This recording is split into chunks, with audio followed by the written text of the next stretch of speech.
Magandang araw po sa ating lahat mga kaibigan. Ayan, ang dami pong gabi dito sa tabi ng aming barracks dito sa construction site. Ayan, puro gabi po yan mga kaibigan. At yan naman yung aming ginawa na Larsen Tower. At malapit na siyang matapos mga kaibigan. Yan naman yung tangke ng tubig na aming ginagamit na panligo, panlaba.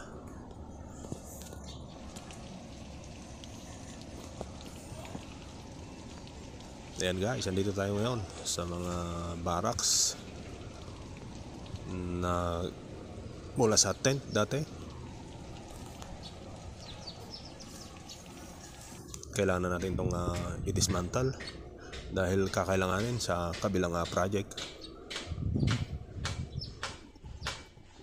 So ayan guys, tinanggal na yung ibang parte nitong aming tent. Kulay puting lona. Malalaki po yung mga piyesa niyan mga kaibigan.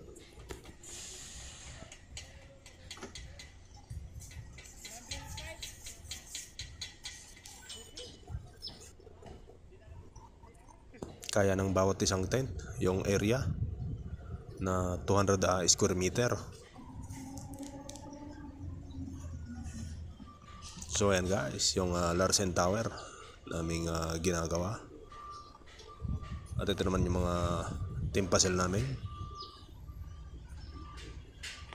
Ayan, wala na kasi yung mga nakatira dyan mga kaibigan. Nilipat na sa mga ibang mga project. At kailangan na rin itong matanggal dahil ililipat na din sa mga project na nangangailangan ulit ng temporary team puzzle mga kaibigan.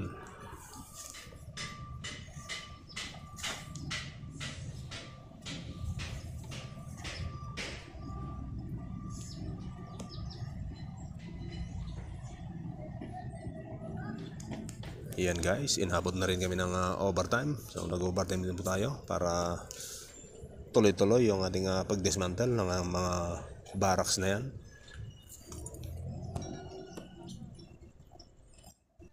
Ayan guys, medyo marami-rami pa yan dahil 2 piraso pa yan. Inabot din yan ng halos sa pangalawang araw na. At ngayon overtime ulit para tuloy ang mabaklas yung mga parte ng team puzzle na yan. Yan, meron din tayong aluminum ladder. Ayan, may pusa din dito mga kaibigan.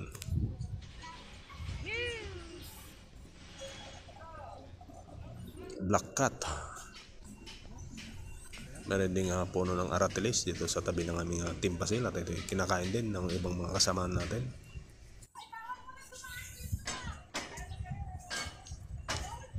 Ayan, ganyan na yung pagpaklas mga kaibigan. Daan-daan lang. Malalaki kasi yung mga bakal na yan mga kaibigan.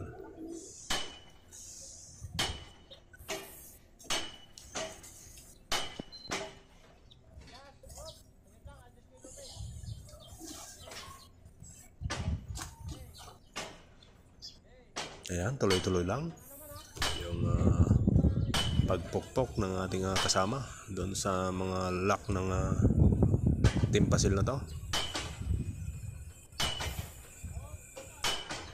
Nakalock kasi yan mga kaibigan, nakasuot yung malaking parte doon sa mas maliit.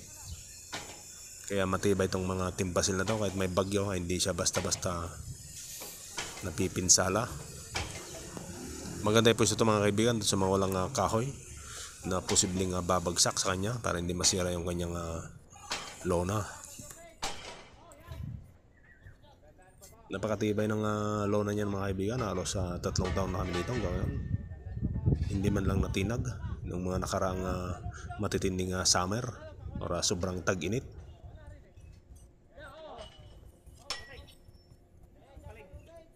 Tama tatay, paligan ka ta. Overtime po yan mga kaibigan hanggang alas 9 ng gabi.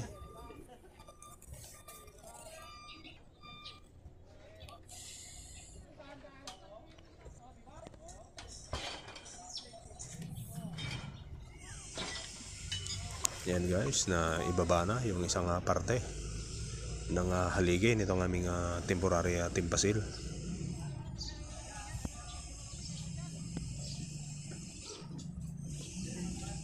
At yung hindi matatapos ngayong gabi ay syempre tutuloy natin ulit bukas.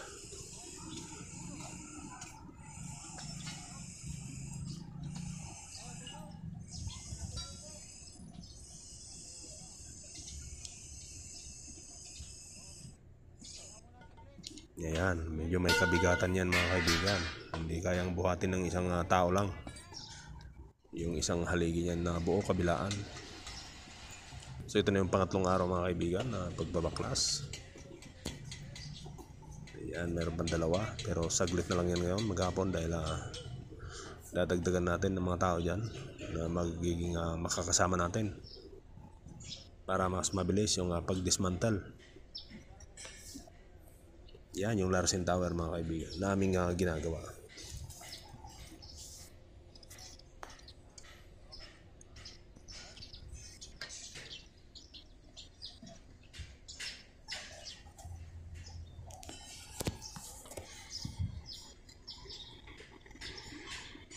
So yan guys, patigil-tigil din yung trabaho natin dahil nga umuulan-ulan.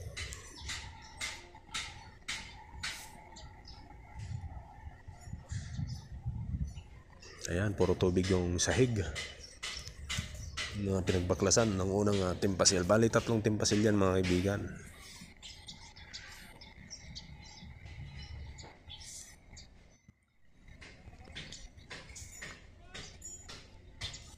So ayan, yan yung mga piyesa niya.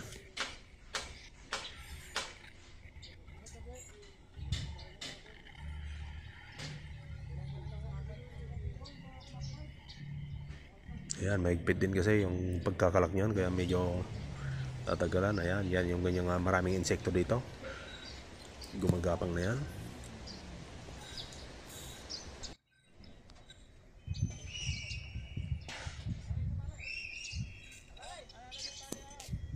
Ayan, tuloy-tuloy lang yung pagbaklas.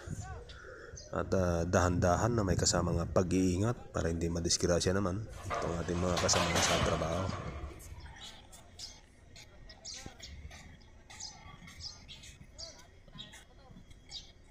Ayan, bulaklak ng aratilis. May puno kasing ganyan dito mga kaibigan na may kalakihan din. So yan, natanggal na lahat yung lona at yung mga net. Yung net na yun mga kaibigan ay unang nilalagay bilang suporta nitong pinaka-atep na lona nitong ating bakal na timpasil.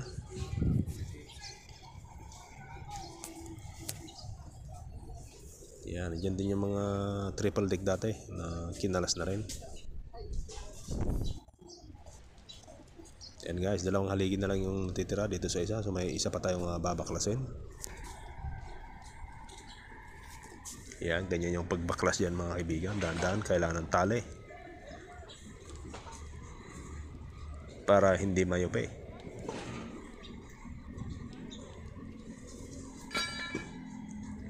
Yan, isa na lang na pares ng poste yung itutumba dyan mga kaibigan.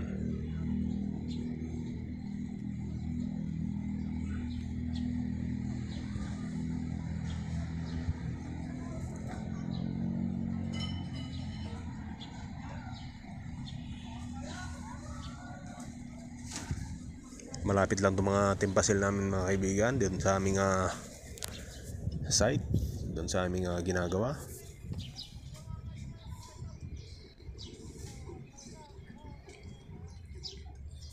So ayun guys, konti na lang din yung pangatlong tent, yung natira, hindi na natin na video yung pagtanggal ng lona. So andyan pa yung mga unang napaklas natin, yung 2 tent na malalaki, may isa na lang. So yan guys, halos kalahati na lang yung natira. Mga haligi na lang, saka yung net na nagsilbing pansalo doon sa ating lona na makapal.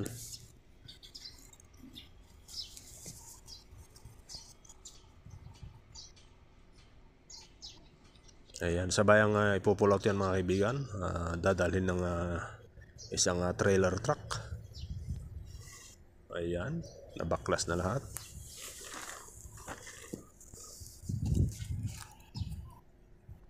Ikakamada na lang yan mga kaibigan at ipupulot na yan sa darating Sabado. Maraming salamat po sa inyong panonood at paki-subscribe na din tong ating munting YouTube channel. Ayan, thank you po.